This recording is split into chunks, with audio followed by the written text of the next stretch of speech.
Join UF Hall of Famer and 14-year NFL vet Shane Matthews every weekday as he brings you all you need to know about your Florida Gators, including news, analysis, and opinions with some of the biggest names in sports. Find us on Spotify, Apple Podcast, Google Podcast, or wherever you listen to your favorite podcasts, or watch us live at 8 a.m. on Facebook, YouTube, and Twitter.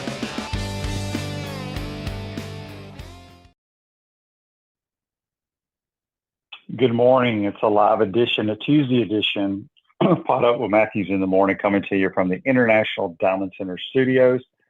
Family owned and operated with the largest selection of natural diamond jewelry, the only diamond and jewelry partner of the Florida Gators. We'll have Buddy Martin here. We'll have Deiric Jackson, agent for Anthony Richardson, DJ Lagway, many more. Talking about a free football camp later in the program. We got some power outages in this area, so we're doing it via the phone today. Let's go straight to the Titan Number Hotline, courtesy of Comfortemp. We're joined by the host of the Buddy Martin Show. You can hear Buddy 9 p.m. Eastern Standard Time on all your different podcast platforms for the Buddy Martin Show. What's up, buddy? Hey, Shane, how you doing this morning? I'm sitting there looking at these all these logos for the teams that made the regional. The super regionals, great, all in front of me, and I'm thinking people don't understand. We don't know these logos. Like I had to look up Chanticleer. Okay, the Chanticleer. Would you have known that? Yeah, you will never get stump me on logos and nicknames and what. You're a chef. Do you know what UTSA, the Texas San Antonio's nickname is, buddy?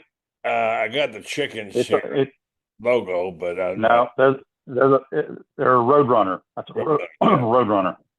What about let's see who else I can get you on. I can't even know. I don't even know the logos. Murray State or they're the Racers. Racers, yeah, but I don't know what they look like, you know. The horse. How about a Chanticleer? You know what that looks like? Yeah, it's like a gamecock. Chicken type deal. A lot of birds out there. Anyway, they just assume we know. They put these up like, okay, well, here are the teams. We're not all Shane Matthews. We don't all know. Anyway, buddy, you got to branch out a little bit. No, Shane, you gotta watch branch out and follow the little guy. Me to branch out, and you are the number one non-brancher outer. That's you. That's who you are. No, I watch. I'm a big fan of the group of fives, the smaller versions, you know. Yeah.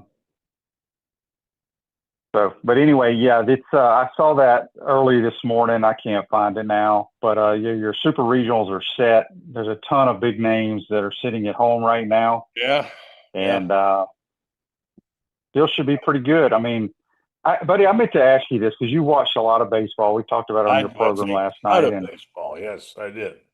Yeah, and I watched a few games. Ole Miss made a great comeback, but couldn't get it done.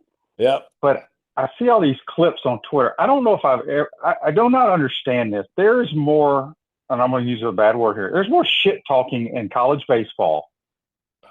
And what is going on? All these guys bench clearing this, you know, a batter and a pitcher talking trash. Yeah. Then coaches are talking trash out of a dugout. Oh my gosh! I mean, we're talking baseball. This is baseball. I right? know. I mean, I don't understand it. It makes Coach Spurrier look like Sister Mary come back. Some of these guys are. Did you see what the Wake Forest coach did? Yeah, I mean, football. There's always trash talking going on, but baseball, to me, I just think it's gotten out of control, especially at the collegiate level. I can't disagree with you on that, Shane. I think it was a lot of, and I think Kevin last night, Brockway had a really good take. We talked about that. You were on. He said, "Hot microphones and hot takes don't go together," and that's what happens. No, they don't. They don't. But when guys, I mean, you know, the bat flips. How he hit a home run and they turn, they look at the opposing team's. I mean, it's gotten out of control. Yeah, and I don't like it. I think it's silly. I think it's really silly. I hope golf never gets to that. That's the one last bastion where gentlemen play. I hope it never gets that bad. But baseball has gotten really bad. There was a time when you just, baseball was like golf. I played it for a number of years. You didn't do that kind of crap. And I see, on the other hand, I see umpires overreacting at the major league level. We talked about this some last night in the Rays game. Guy gets tossed for tapping his hat. Come on, man. What's that all about? Crazy. I don't know. There's a lot of that going on. You're absolutely right. Um, but as we digress here, by the way, happy birthday today to Al Horford. That dude just goes on forever. You know his age, Shane? I would think Al's got to be Still playing? 41? 39. Yeah, 39. Okay. yeah. That's Uh, crazy. yeah. What a great player. And all those years and still going, great conditioning. I wanted to say, I saw well, you go ahead, it's your show, but I was going to mention talking about things changing. And now, what about all the flap that's been caused by Sankey, or at least Sankey's the center of it, and all the league meetings up here in the Panhandle where I am? By the way, I'll be doing a show here from the Panhandle pretty soon, called Panhandle Pals or something. I'm not sure what. A lot of stuff. But this thing is the SEC thinks the administrators. It's all policy talk. First of all, I am sick and tired of policy, policy, policy. Let's talk field plays, games, players, coaches. I'm sick and tired of the policy walks, as they call them. But anyway, but there's more change coming now already in college football. We had a bunch of it since COVID, and the 16 game playoff. They're going to increase probably from 8 to 9 the SEC game schedule. Going to decrease two annual transfer portal windows to one. I like that. But there's a lot of change going on, Shane. You know about these? Are you there, Did we Shane? lose, buddy? I'm here. Yeah, I got you. Can you hear? Yeah. Okay, I don't know what's going on with the power and all that, but we're hooked up to a iPhone, so it should be working fine. I don't know anything about all that. I do know this. The SEC and the Big Ten are getting ready to take over college athletics, in my opinion. They are. Yeah. Yeah. Is that good or bad? And well, I mean, they're the two premier conferences with the premier universities. So I don't know if it's a good thing, but somebody needs to take control and get this thing under control and move us in the right direction. And I don't know if it's going to happen anytime soon, but it could. I think Sankey's a tremendous commissioner, and he's looking out for the SEC. And people are mad at him, Shane, because they say he doesn't care about the game as a whole. It's not his job to care about the game as a whole. It's his job to take care of the SEC. At the same time, using that for the betterment of all college football, I think it'd be hard to say that, it hasn't helped it. But are you for the 9 game schedule? I'm not against it. I'm not for it. I think it would be fun. I think it'd be great for the fans. I think when you look at, Brian Kelly, some of his comments coming out of Destin last week, how he wanted the SEC to play a Big Ten team every year. Well, I think that's great, but it's great for LSU because LSU does not have a permanent out-of-conference rivalry game. When you look at Florida, let's just say we have 9 SEC games. Mm-hmm. You play a Big Ten team and you throw Florida State in there. There's your 11 games right there. I mean, that's a little bit different than what LSU would be playing. For sure. So, 9 games, I think the fans want it. I think we'll get to that eventually. I don't know when, but I don't have a problem with it either way. I think a lot of schools in the SEC have really good schedules, us included. I think Oklahoma's got a good schedule.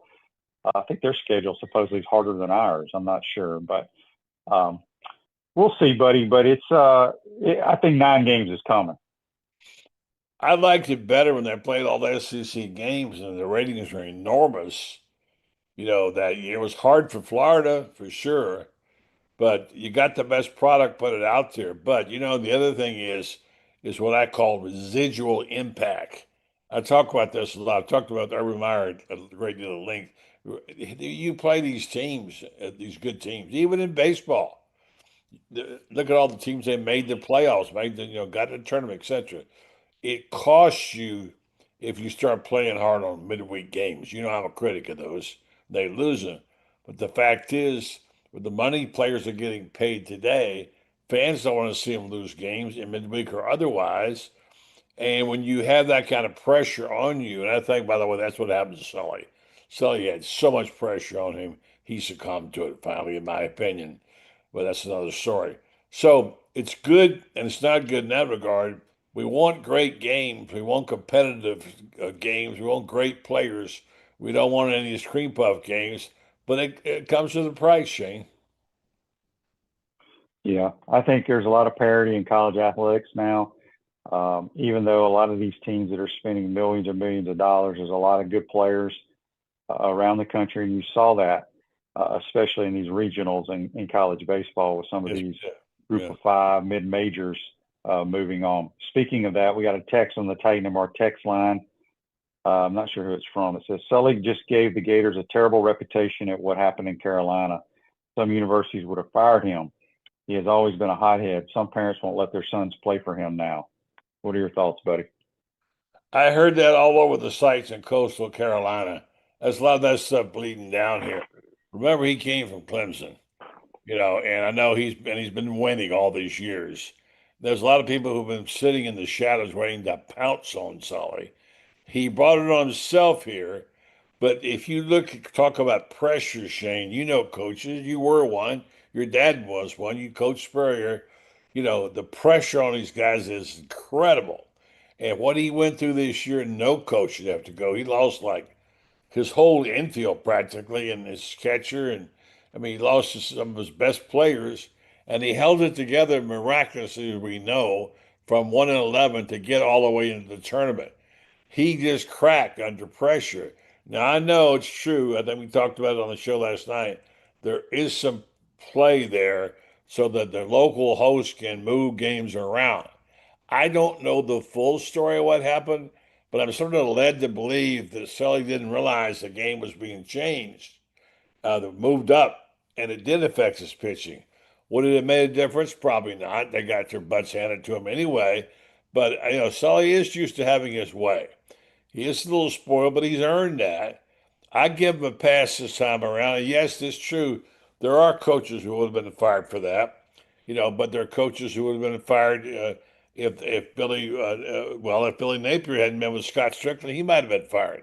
You need to go easy on that stuff. And the kind of talk I'm hearing there sounds exactly what I was hearing last night on all the coastal Carolina people just tromped on him. Well, Sully set himself up for it, and he had to pay the price. But I think the enormous pressure got to Sully. Yeah, I mean, he lost his composure. It wasn't a good look. There's no It question wasn't. about that. It wasn't. So they What sent would out you the what was you statement. done? What was you done, Shane? I think Scott did the right thing. He apologized, and he had him Sully apologize. But we never did You get mean the if I was the full coach or if I was the athletic director? Oh, if you were the AD or you were the president, what would you have done? Well, I mean, look, I think Scott does a fine job at what he does. And obviously he brought Sully in. They talked about it. They discussed it. They issued an apology. Um, you know, I don't know. I've never been an athletic director, buddy. I'd have to. I think Sully's a heck of a baseball coach, and you're right. It's been a frustrating year, and sometimes things just boil up and you lose your composure. And I think that's what happened.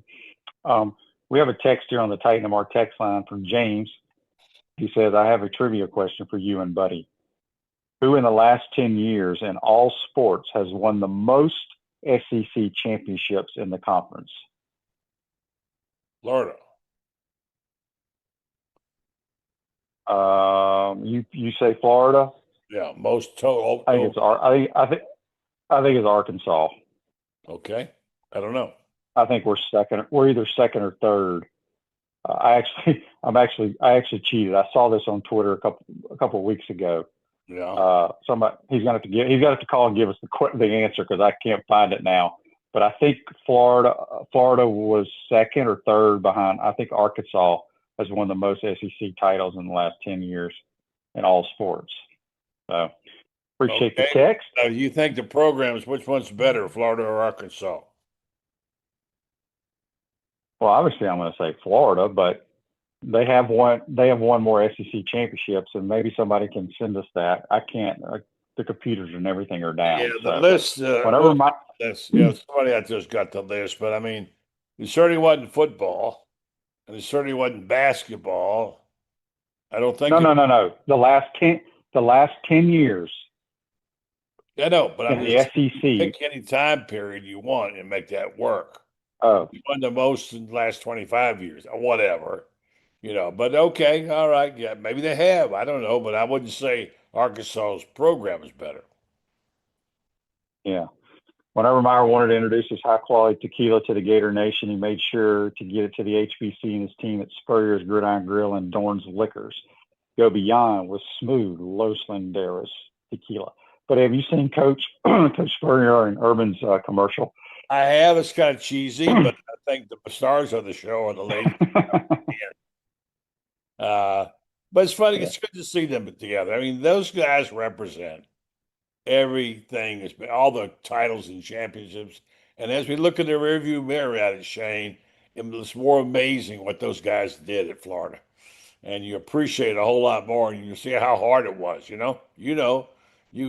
got them back on track, and you got them going the right direction in 1990. And if you'd had the right situation, you'd have won a natty.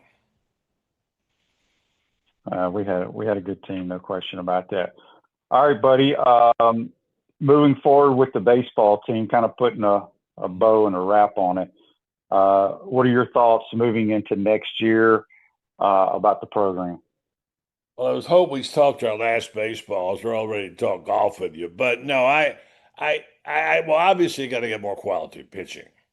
That's one thing that goes without saying. They just don't have enough. Nobody's got enough pitchers. They get their infield back. Part of them. They lose. They lose Bobby Bozer, who I think was a terrific player. One thing that bothered me is apparently Donay had a take sign on 3-0 and hit the ball to a double play. That's not a good sign, and I'm sure somebody gave him an earful for that. I've been reading about some of the players they're recruiting, some of the arms they're getting, some of the young talent they're getting, and there's some good players out there now in the portal in baseball. If somebody wants to go get them, he can. I think the baseball team will be back on track and be competitive again. I don't think anybody's going to dominate baseball in the SEC. Florida's got as good a chance to be in it as anybody next year. They got to get the pitching. That's what it's about, Shane. Get those arms in there. Yep. Softball will be back as well. They'll be back in the World Series next year, and they'll add a few good players here and there, and they'll do what they do. And congratulations to Texas Tech, first time ever, first year coach. They got the $1 million pitcher. They upset Oklahoma last night. Oklahoma hits a 2-run homer to tie it up with 2 outs and 2 strikes. And then Texas Tech wins it in the bottom of the 7th. So it was pretty fascinating what Oklahoma's run has come to an end. Yeah. But congratulations to them. We got a lot of people texting about some audio issues. Just blame the audio issues on the iPhone. I have iPods or whatever those damn things are in my ear, and I have my iPhone doing the show, so it's a Apple issue, I would say. What you got, buddy? No, I just say if you're ready to talk golf, I'm ready for you. I know we got the U.S. Open coming up next week. Scotty Scheffler, unbelievable again. We talked about it some last night on the show. And, in 2 weeks, it goes back to Oakmont. I've been to a couple of opens at Oakmont, there and this historical site. I saw Ernie Els went there. And the most famous thing that happened in Oakmont, Johnny Miller shot the 64th three. I was at that tournament, and here's what happened. That 63 was carded late in the day because when you cover golf, you learn not to go out there on Sunday till the leaders tee off. By the time the leaders were well into their round, Johnny Miller had posted at 63.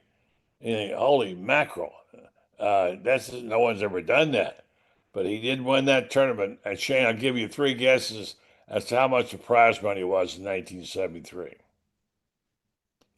To win the U.S. Open? Yeah. I would say $94,000. I'll give you two more guesses. 62,000. Another one. Am I going? You got to give me higher or lower there, buddy. Lower. Oh wow, 44,000. Still lower. $35,000 in 1973. The year he shot that 73, and I can't believe it. I was there at that one, but it was probably the greatest round ever played in the U.S. Open. He was 6 shots out of the lead, going to the final round, and this is Arnie's playground, Arnold Palmer's home course type thing, you know. Arnold Palmer, John Slee, and Julius Sports, and Jerry Hurd. They were leading up by 6 shots. And, you know, what was famous about Jerry Hurd? He was one of the 3 guys struck by lightning, including Lee Trevino, if you remember that back in the day. Anyway, a little history lesson there. There's a lot of things about that golf course in that final round. Some people said the sprinklers were left on if conditions were unfavorable. Anyway, that's the famous Johnny Miller 63, the most incredible round ever shot in the U.S. Open at Oakmont.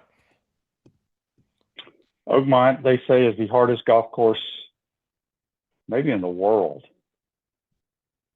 I don't know if it's going to be hardest in the world. It's hard, and what the greens are incredibly difficult, really difficult. Watch for the good putter. Yeah. I know you haven't picked out your guy yet to win, but who's rolling the rock good right now? Pretty much Scotty's doing everything good, isn't he? Yes, he is. Dan Bond on YouTube, brought to you by Quality Plumbing, says Alex Brown, Brad Culper, Percy Harvin nominated to the College Football Hall of Fame. Buddy, we talked about this briefly on your show last night. How does that work? Because I know Brad's been on that ballot for quite some time. I think this is the first time Alex and Percy have gone on it. Can a first-time guy be voted in? You know, Shane, I used to be involved in those things a lot. In fact, I was on the board of one of them at one time. I'm not anymore, but I'm pretty sure they can. They just have to get nominated, but you can't be nominated at a certain time. And these are the 3 Gators that are eligible to be nominated, I think. So if I was voting, you and I discussed it last night, I'd have no problem with any or all 3, but that's not going to happen. You made a good point when you talked about you wanted, and I agree with you. Percy Harvin ought to be a first ballot All-American, all-timer, Hall of Famer, but he probably won't be. Yeah, I don't know if any of them will get in this year. Well, no, like I said, Brad's been on it. It's next year. It's for next year. Well, right, but Brad's been on the ballot for quite some time. Yes, he has. And right. So I don't. And he's on there mostly for, I mean, he was a good player, but he was mostly on there for his academic Heisman Award that he won back in the day. Shane, can I give you my favorite story of the day before you leave me? I love this story. You know how teams lie about their attendance, right? Especially baseball. Attendance, they're the worst. Well, the Miami Marlins set a record last night in Major League Baseball for the lowest attendance ever for a game. Lowest against the Colorado Rockies, who won about 10 games all year. Want to take a guess at their attendance last night? Now, is this a legitimate? Legitimate. Did you see a picture? Attendance of a legitimate game. I'm going to go 895 people showed up. Not even close. Less than that? Go lower. 400. Go lower. I didn't know we were going to be The Price is Right today, buddy. 225. Even lower, 137 people attended the game. You're Rockies kidding. 137. And the great thing about that Wow. is, and with a little closing note, the great thing about that is there was a guy back in the day in the 50s who worked at the Miami Herald named Barney Waters. I wasn't around covering it then, but he covered the Miami Marlins of different AAA, and they lied their teeth off about it. Didn't it? They said, "Oh, we had 2,000, we had 3,000, we had all this." So Barney Waters, being a hard ass he was, he went to the ball game. He went through and asked the name of everybody who was at the game. Asked them to write their name down. And in his game story, he wrote, "In attendance were," and listed everybody's name. You could have done that last night with this unbelievable 137 people in Miami. It's a terrible sports city. I've always said it. I'll say it again. 137. I can't believe that's a That is major league. crazy. Unbelievable. Quite unbelievable. We got a lot of people chiming in on YouTube, brought to you by Quality Plumbing, about Arkansas hasn't won what sport have they won an SEC championship in the last 10 years? Well, track, softball, baseball. I don't know. I'm just guessing because Arkansas is usually pretty good at a lot of sports you're not aware of. I wish I would have screenshot that thing. But the Gators, I think, were second or third. Well, where's Dan Bond? What's he doing? Sleeping up there in his job? He should be on this. Well, Dan Bond, he said Bama, Georgia, and UF, but he's just guessing. So,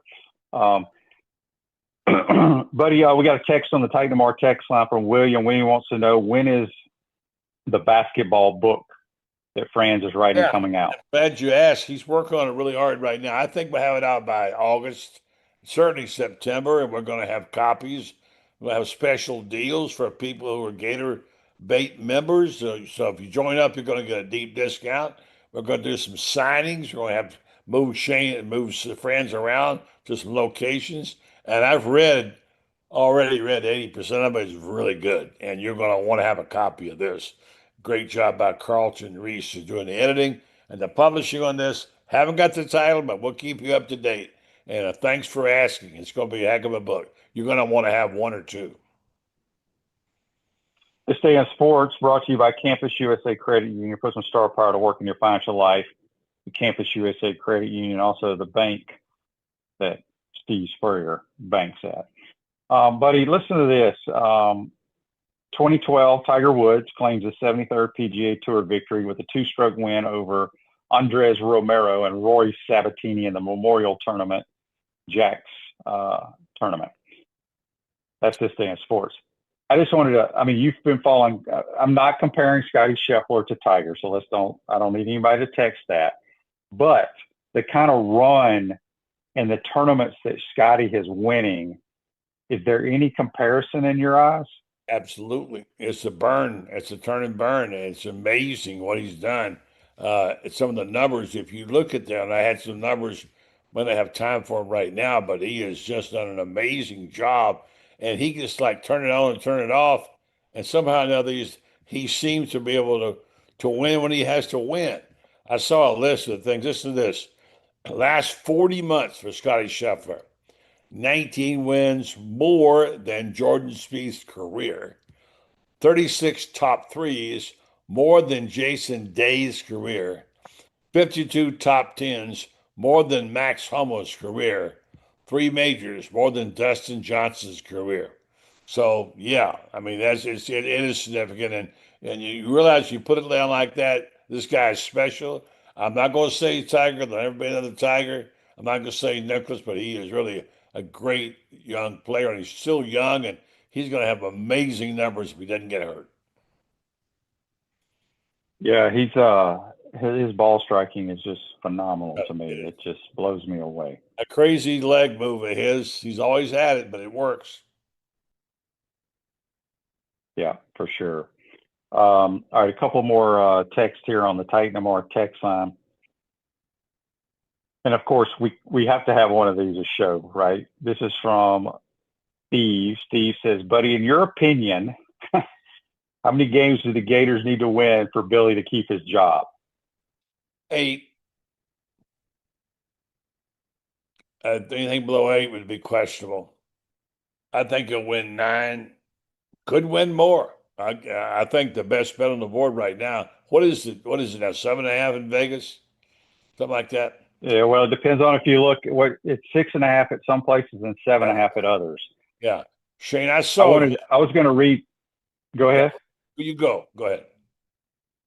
Well, I was going to. I saw this. A buddy of mine sent it to me, and I wanted to bring it up today. These are the point spreads for the big games that the Gators play this year. Okay. So I'm going to read them to you. Florida is a 7.5 point underdog at LSU. Right. Miami is a 5.5 point favorite against the Gators. Right. Texas is a 7.5 point favorite against the Gators. Georgia's a 9.5 point favorite against the Gators.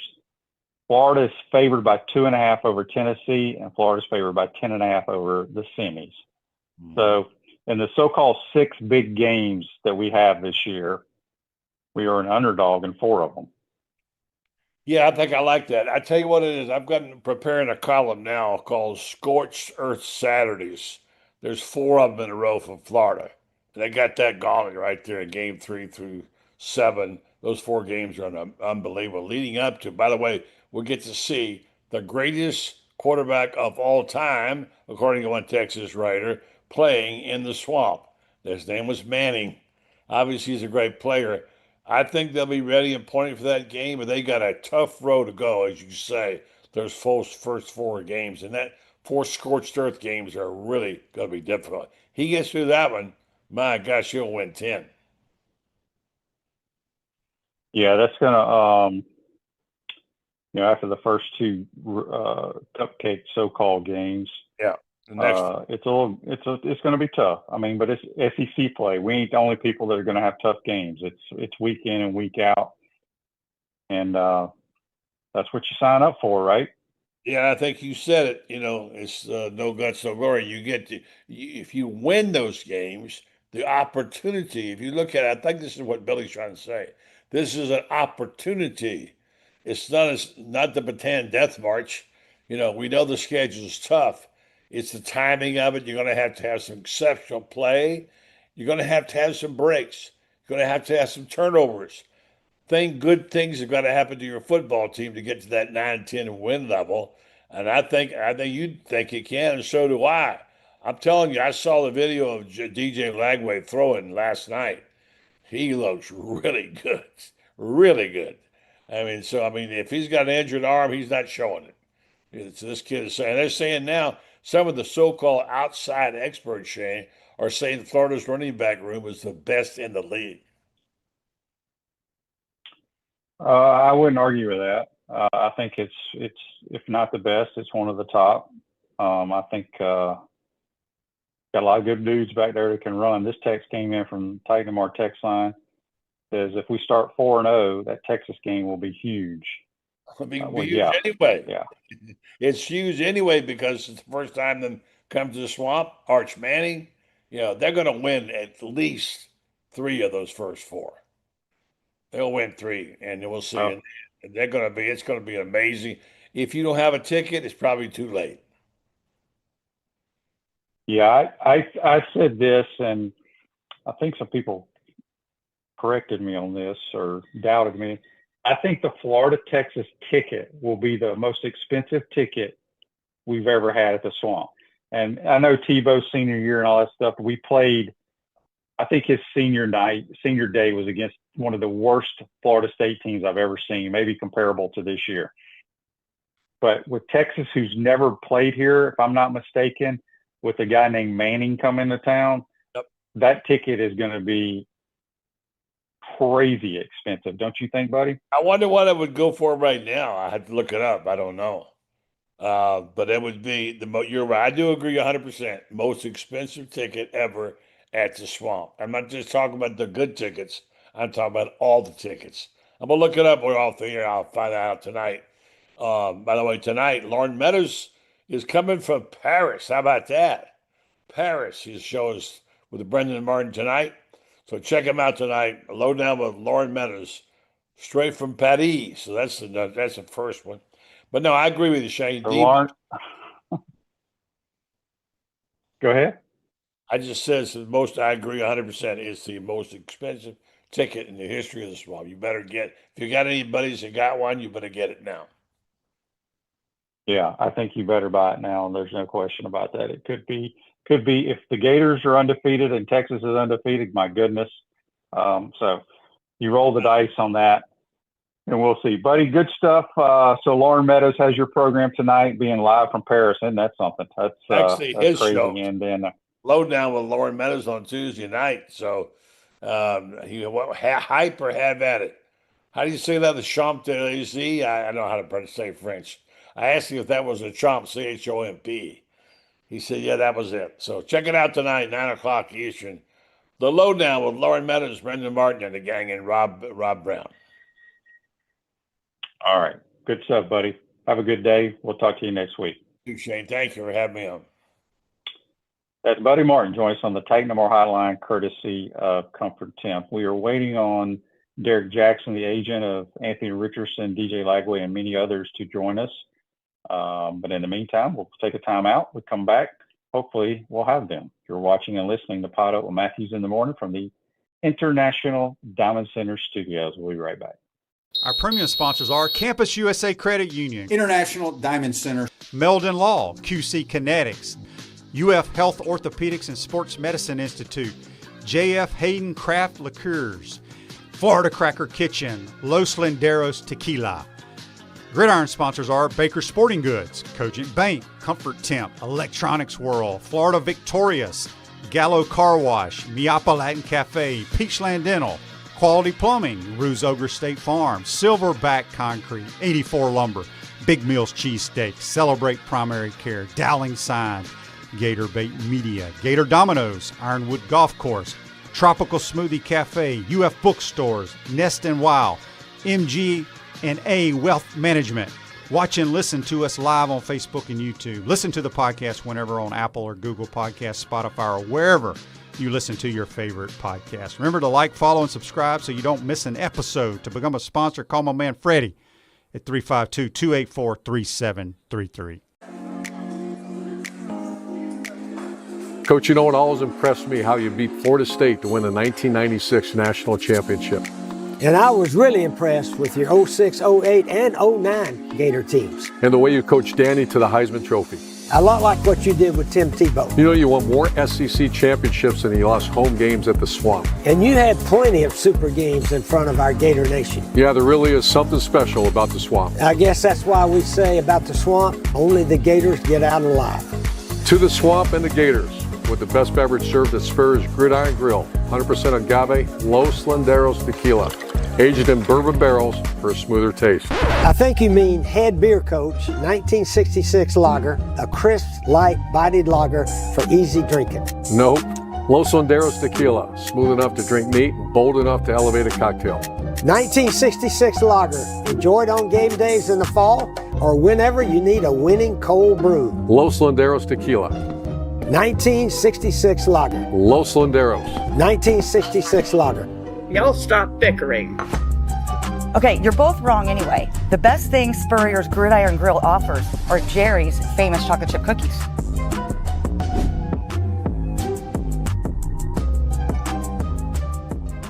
I'm tired of you living in pain, and I want you to get real lasting relief from chronic pain in your knees, back, shoulders, and hips. QC Kinetics can get you moving again with cutting-edge regenerative treatments with no drugs, no downtime, and no surgery. Stop putting it off. Call now and schedule your free consultation. Call QC Kinetics now in Gainesville, Ocala, and the Villages. 352-400-4550. 352-400-4550.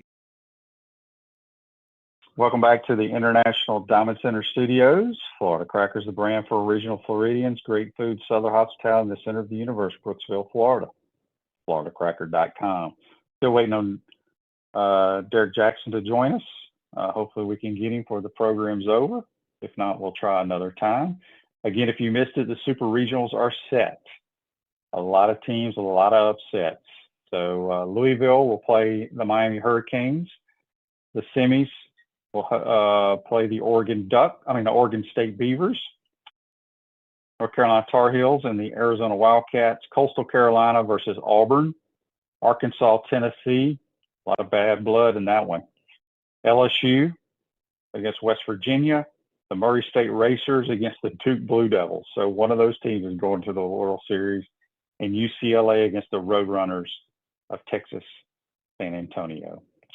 Well, wouldn't that be something? A lot of these upsets continued. But that's your super regionals, folks. And like I said, I don't remember college baseball getting as vocal and showboating and talking trash as I saw this year. It's pretty bizarre. Pretty bizarre. All you Gator fans, it's a big night in Major League Baseball. Make sure you tune in to, at 7:45, the Kansas City Royals will be facing the St. Louis Cardinals at Busch Stadium. And Jack Caglione, I wonder if he's going to be in the lineup tonight. They have the lineups already listed? No, they don't. So anyway, 7:45 Eastern Standard Time, the Royals at the Cardinals. Maybe Jack will get in the lineup today. That would be pretty cool. I think he's going to have a tremendous career. Just a really gifted swinger of the bat. 31 M. Burr on YouTube, brought to you by Quality Palm, says, is Sully a loose cannon? Well, Sully lost his composure. There's no question about that. We all heard it. Not a good look.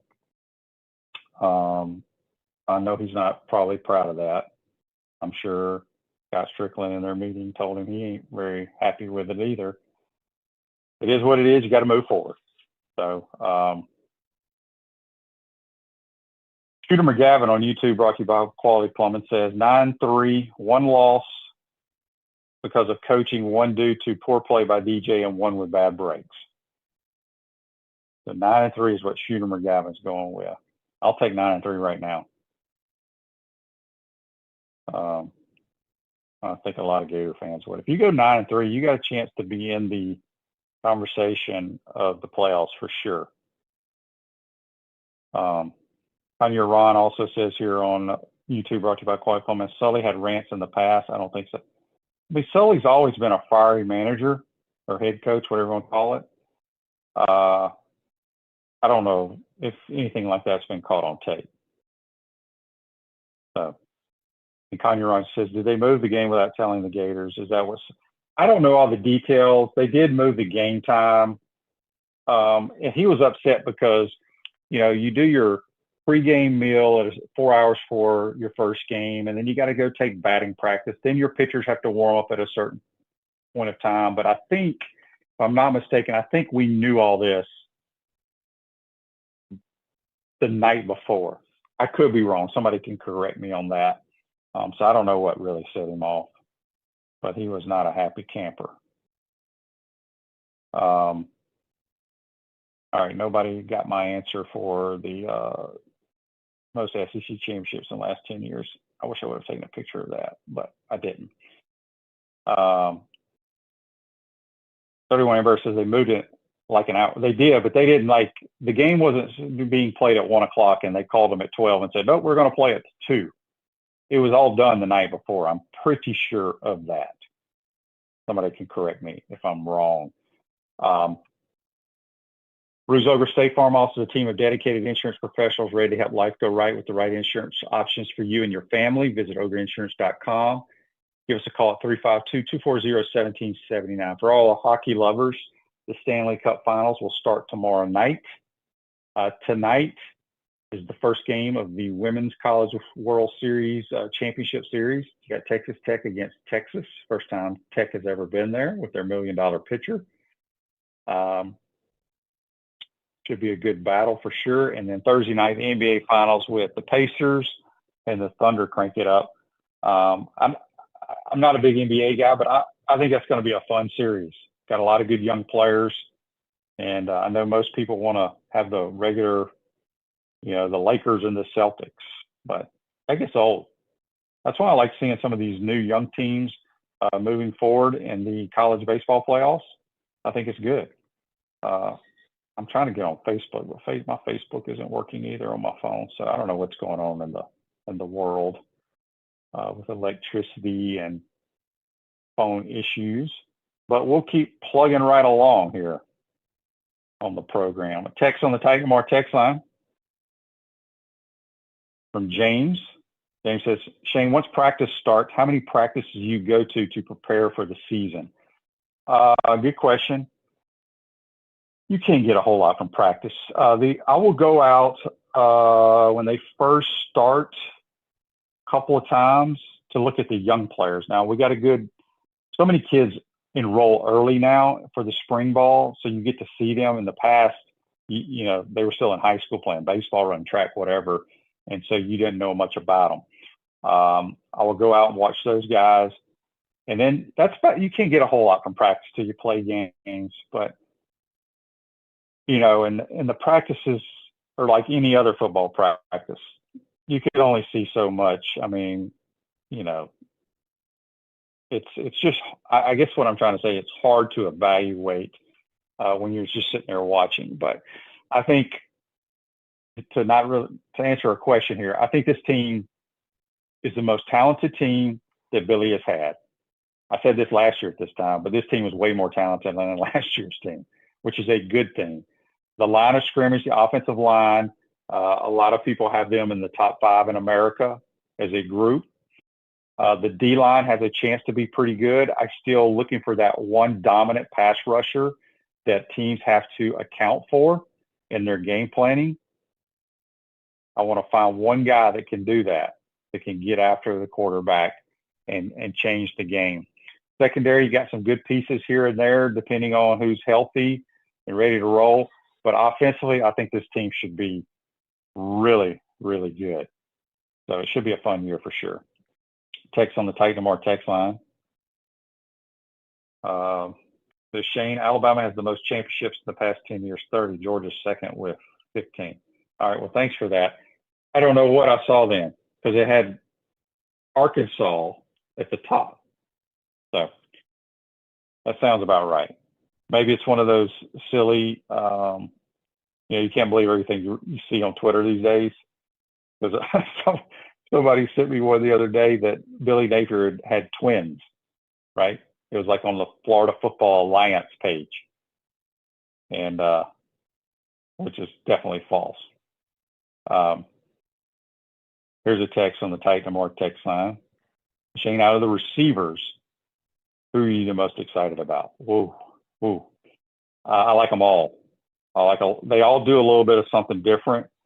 Obviously the freshman, Vernell Brown's kid, Dallas Wilson. I always say Dallas Wilson looks like a guy who should be wearing an Ohio State uniform, like their type of wide receivers that they've had in the past that go first round year after year. Don't forget Trey Wilson's coming back.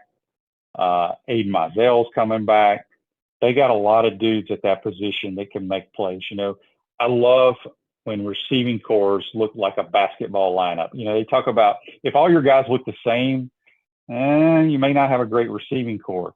You need to have some small, shifty guys. You have tall, rangy guys that can do multiple things. And you need guys that you can throw a slant or a hitch to and make somebody miss. And I think we finally have those type of guys on the roster.